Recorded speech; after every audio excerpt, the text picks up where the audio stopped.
Alright, welcome back to the Supercoach Enough channel. In this video, we're going to do the NRL Fantasy and NRL Sportsdeck reviews post round 16.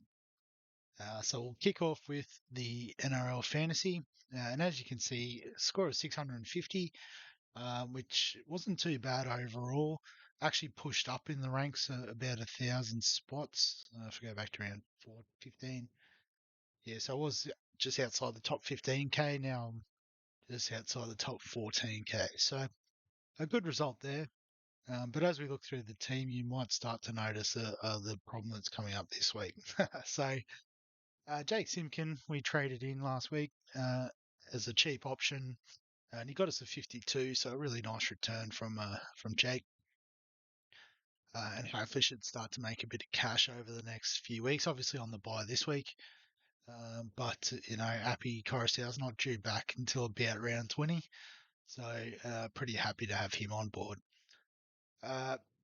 Fino from Manly, he started on the bench this week, so 17 wasn't quite what we were hoping for. But, it could have been worse if you look a bit further along. Jermaine Hopgood with the 81, so another massive effort from him. I guess it's one of those ones we had him at the start of the year. We traded him out, traded him back in, but, glad to have him back. Harry Edwards was a late out due to a concussion. So not much we can do about that, but it did cost us some points this week, and I guess also we have an issue with him not being available this coming week. Bryce Cartwright with a 40, so he was the other trade in for Jackson Ford, and I think we're pretty happy with that outcome. Jacob Preston with a 49, so pretty solid base. No real chance to attack for the Dogs against the Sharks. In the halves, so Matt Burton was a late call up to the Origin squad with Latrell pulling out. So I guess we picked him to cover these sort of buy rounds, and it hasn't really worked out for us. So um, I guess we did get a bit of a free hit with Nico Hines being available, and he returned the favour with what would that be, 88 as our captain. So that takes out some of the pain of only having one half available. And I just realised as it turned out I could have shuffled things around to get Kiraz in. That's a bit flat. Paul Alamotti, speaking about flat, with a 10. Don't know, I think, the being a 19-year-old in the NRL, playing every game is starting to catch up with him a bit. So, if we on the right option, we might be able to trade him on. Joey Manu with a 99, so this was going to come up when he got the chance to play fullback. And he absolutely brained it. So for all of us, Joey just changed clubs. The Bulldogs are looking for a fullback. So yeah, as soon as he plays fullback, he just carves up. Dream Buller with a 36, so a decent return. Lots of run meters and the usual sort of stuff that he's into. So yeah, keep going. Kalen Ponga with a 71. So, since he's moved back to fullback, it just seems to have freed him up a bit, and he's scoring points for fun. And Ruben Garrick with a 19. So we aren't expecting another 100 this week, but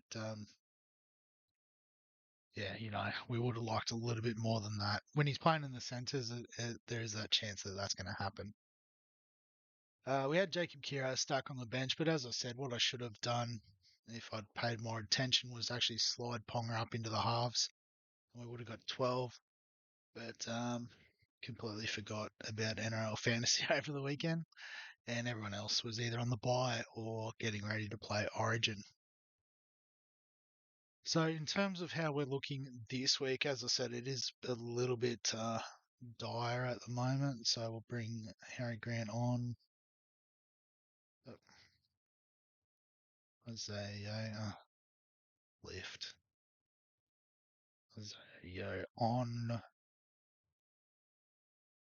Tommy Turbo on. Nickel Klokstad will swap with Ponga so we can get Ponga into the halves. Lemuelu on. We have Payne Haas as well. He's definitely got to come on.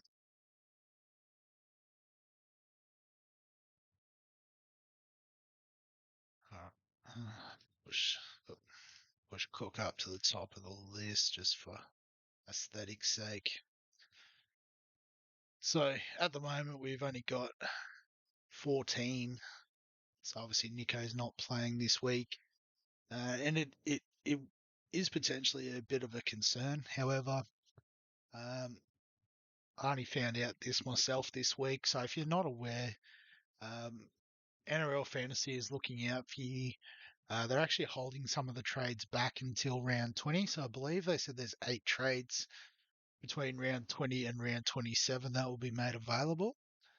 So we've got 4 trades left before round 20.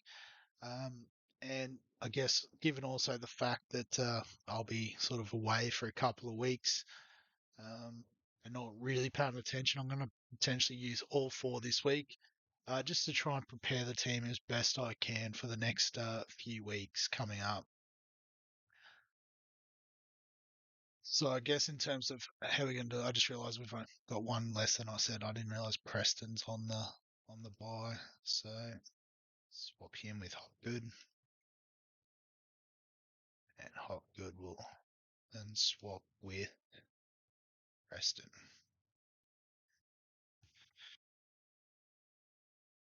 Excuse me there. All right, so in terms of the moves that we want to make, so Turbo's a keeper. Nickel Klokstad, so the Warriors and the Dolphins will become very useful over this coming sort of 4-week block, as they play in the round 19 big bye, but they also don't have a bye in round 20. Um, so yeah, probably try to find a few of these guys where we can to fill in the team. Manly, the Roosters, they'll miss round 19. So I mean, Garrick is an option to trade out. We probably have one too many um, wing fullbacks as it is. So we'll try and find someone to bring in there. Perhaps the problem with this is, we need players this week, so I probably shouldn't even be looking at these guys. Nico Hines is obviously a keeper. Preston, he's a keeper as far as I'm concerned on the edge. Harry Edwards is one we could let go for the right sort of player. And I have a bit of an idea about who I would like, but we might have to go a bit back to the future there. Simpkin is a bit of a cash cow. So Buller, after this week, he's got, you know, a free run. So, this is sort of why I guess don't want to trade out the Tigers, but we're probably targeting more of the Bulldogs players. So Kiraz, he's been a bit of a bust since we brought him back in, but he doesn't have a lot of money on him either, which is a concern. Alamoti has even less, and we would have to find a centre. So potentially, you know, he's one we just hang on to. Matt Burton obviously has a bit of money on him. We would like to keep Burto, but I mean, particularly if he's in the Origin setup, there's a chance he won't play round 19 either. And then the Bulldogs still have another bye, so we might have to look at redistributing his funds there. All right, so I guess based on that discussion, we're happy with Simpkin to go. And probably uh, less so, but probably Burton. Because I think the number one target, well, actually, we might be able to do this. So, number one target for me is Sean Johnson. He's got to come in. As I said, the Warriors have that really nice bye coverage. We clearly need an extra number in the halves that we're a bit short on. So we'll make that happen. Um, confirm that. And I think just given the amount of money he's got on him, we have to get out of Burton. And that sort of lack of availability. And yeah, I think we've got to get out of Kiraz. It hasn't worked out for us. Hang on, I gotta do the two trades first, don't I? Oh no, just more than two trades at the same time. Alright, I forgot where I was up to. I must have already got rid of Harry Edwards. There you go. Ahead of myself. So for Birdo, we got 826k. So if we have a look at the options, what was it, 826? Oh, I can't quite afford Fanua Blake. Yeah, Big Tino would be nice. He's not available round 19, but I feel like we could cover that potentially. Yeah, so we've got Yo, Fanu. Yeah, so I mean, if we brought him in, we'd then, I guess we don't have a great deal of cover on the in the middle, sorry, with Fanu. I guess we've got Hopgood and Cartwright would cover either or. So could go Tino, Madison, dropping in price. That's very tempting at the money. 719 for dual position player. Might create a bit of an issue. We only have, oh, actually, we'd have Lemuelu. So yeah, we could swing that. So maybe Madison. Let's just plug him in for a minute, see who else we can get. Tohu, if he was dual position, he'd be the target. But at 704, yeah, same as Matto. Similar buy coverage. We're not too worried about Parramatta with the round 18. I think if I had one more Parramatta player, I'd be in trouble, but we should be fine. I think that's what got me in trouble here, too many Bulldogs players. So what have I still got? I've lost track. So we've got 107,000. So if we have a look, oh no, not total points, round points. So who went big this week that we could get on? Cogger, Warbrick. Yeah, Cogger. I mean, you can make some more money and then be a nice, easy upgrade to Cleary. Famous last words. How up? Yeah, so we do need a. Oh no, we got Ponga. Maybe I should just do these two trades first, and then we'll have a bit of a study on the team. Getting ahead of myself. Alright, so SJ can come on for Nico. Madison, swap with Bainu.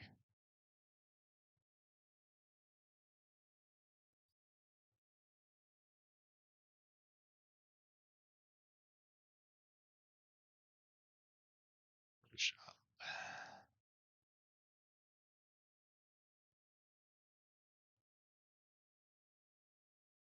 Alright, so we've got the coverage through hooker, middle edge, halfback, fullback, and then center if we need to. Um, yeah, so it sort of suggests that Simpkins making us some money, so we'll leave him be. It all points to Kiro's having to go, and we'll find someone around the 550k mark. Any particular position where we're a bit weak? I mean, the forward pack's pretty good now when you consider we can bring Preston in for Cartwright. And if there's any need for cover, Hopgood could push up in the middle. Um, yeah, so I think the four and obviously Hook as well set. The halves we've got three options now. I think Ponga is going to be pretty crucial for that extra sort of flexibility. And we would like to bring Cleary in at some point. Uh, yeah, so Buller, is he one of our three keepers in the wing at fullback slot? What are other options? So, I mean, could go Buller to Tedesco. Wouldn't cover 19, but other than that, we should be good.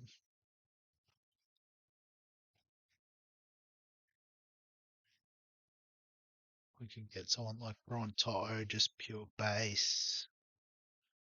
Could get a bit of a pod like DWZ or Phil Sammy. The Titans have now actually had their third bye. They're the first team to get through all their byes. So if you like anyone from the Titans, you can get on. Like I said, Big Tino was a really good shout for the middle position, but would cost us a number in round 19. That's the only sort of downside there. Grimson as a, dual position, available all rounds. He might be 18th man again in game 3. But then again, because he's, I guess, with the likes of Tommy Dearden being on by, they might just swing it back that way. You never know. The Hammer, if he plays, he's been well rested through the origin period, it would seem. But he'd be a really nice dual position option. Yeah, if I had the money to get him to Alamighty, I'd probably just pull the trigger on it and see. After that, we're getting into some serious pod territory, aren't we? I don't know if I'd back in any of these guys. Oh, actually, Valame from the Cowboys, yeah, averaging 44 and a half. Doesn't play around 19, which is the issue with the Cowboys, but yeah, he's had a good start up there at North Queensland. Could be pretty well nailed on. Yeah, after that, it's getting a bit tragic. Tafaro, if he could get a start, we'd be laughing. Uh, yeah, after that, it's getting pretty low.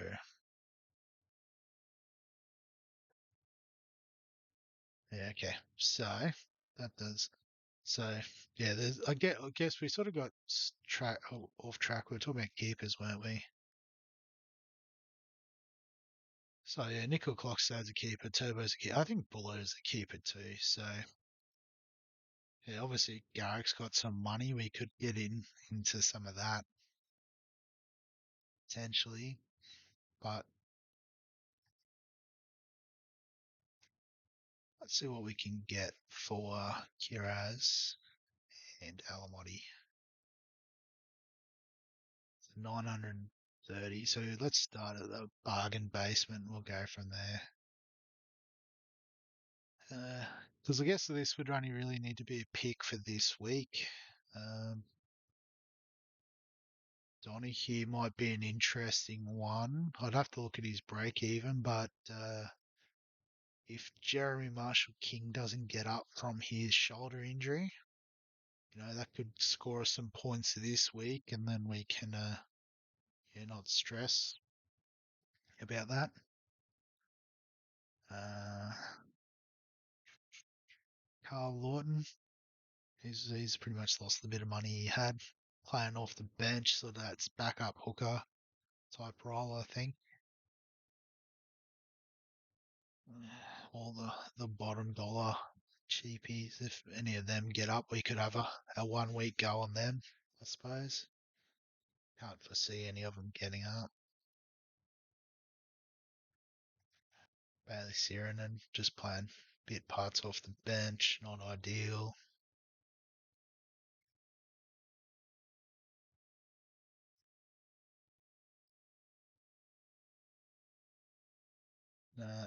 Max Plath, was he the one that was playing the backup hooker role? Maybe, I'm not sure. I'll have to look into that. Depend on teams, I suppose.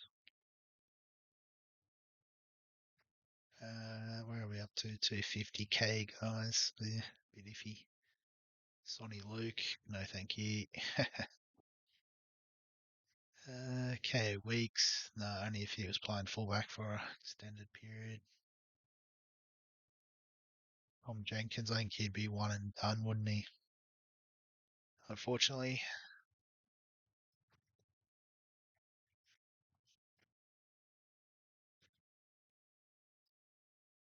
Xavier Coates, it's not ideal.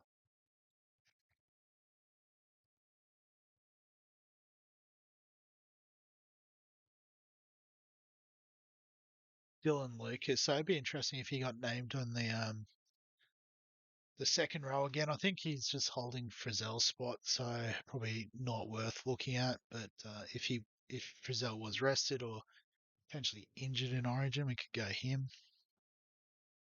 And after that, we're starting to pay a bit. It might just be that we get on someone like Hands. Yeah, and, if Hodgson's rested again this week or still not back from his whatever, and then obviously you'd have the buy, so it is literally just for this week, but that's what we really need him for. Yeah, I guess it also running the risk of having too many Parramatta guys there. uh, After that, we're not too far off what we sort of had for Alamoti's price, aren't we?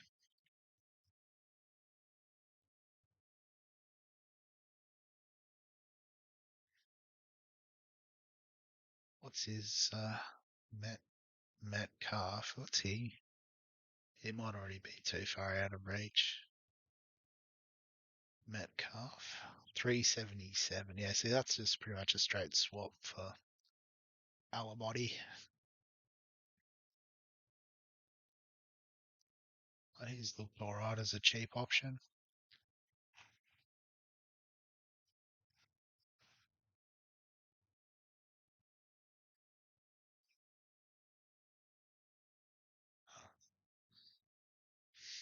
Well, yeah, let's go with him. And then I guess the obvious choice for a bit more cover would be someone like the Hammer, perhaps, because he covers wing and fullback, center wing, yeah, or centers and wing fullback, I should say. So we'll just do that anyway and have a look. So it leaves us with no trades until round 20, but that's all good. So I just push them up into the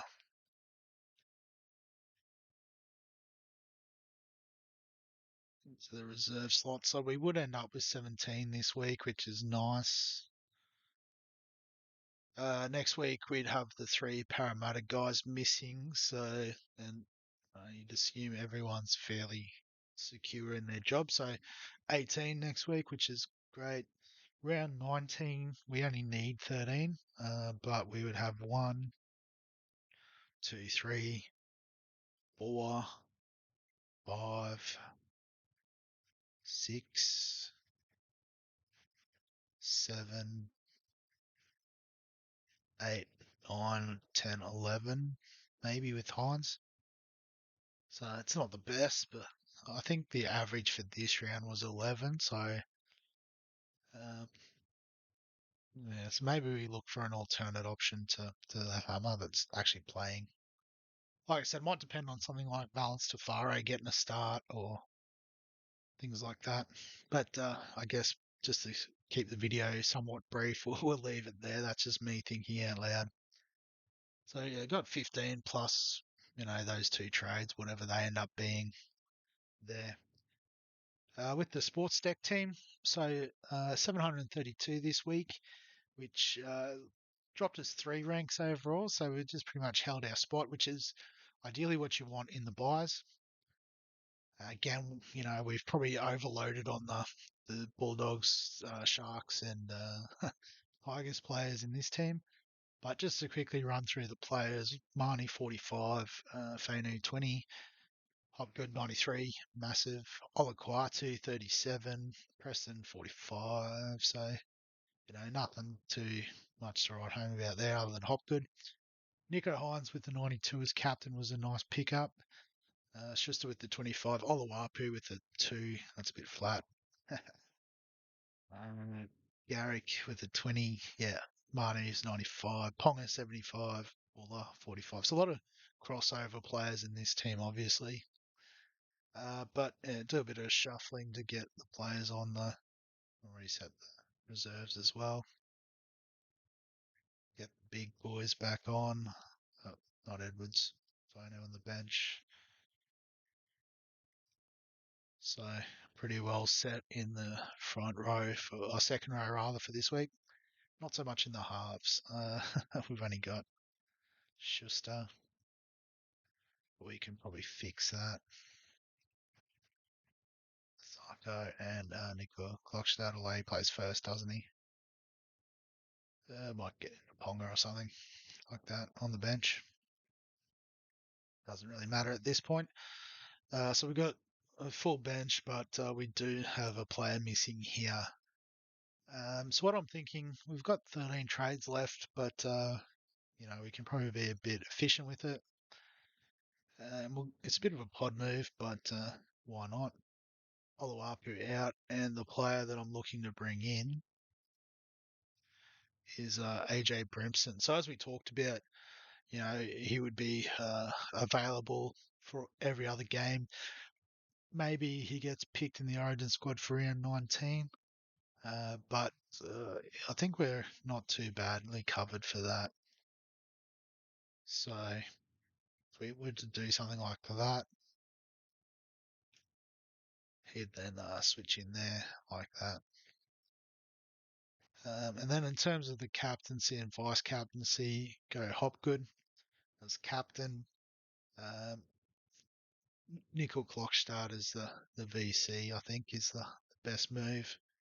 I guess if you wanted to, you could swing Ponga in there. He plays a bit earlier in the round than Brimson. But I probably always spend most of the time in the aeroplane, if I'm being honest, to worry about VC loopholing or changing any late trades. So we've only got Hopgood, so we're set for 18, 19 here. To a super quick count: 2, 3, 4, 5, 6, 7, maybe 8. So we'll go 7, 8, 9, 10, 11, 12, 13. So we might be all right based on that single trade. So I just realised I didn't go through the captaincy, vice captaincy here. That's pretty close, I think. uh, yeah, so I think Sean Johnson against the Dragons is a great shout for captaincy. VC if you're playing like Sportsdeck or Supercoach. But with fantasy, we can't really change. I think it's a set and forget sort of deal. Who does Ponga play this week? The Panthers, probably not. Might be Hopgood, I think. Just against the Dolphins, could be a good shout.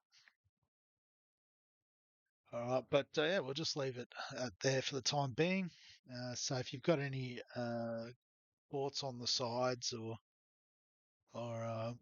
yeah, things like that, let me know. Particularly, who should I trade in that 900k for a couple of players that are going to cover the upcoming few rounds. Let me know what your thoughts are around that. That would be really great to hear. If you're enjoying the content, as always, please like the video, subscribe to the channel, all that other great YouTube stuff. And then other than that, I'll catch you in a couple of weeks.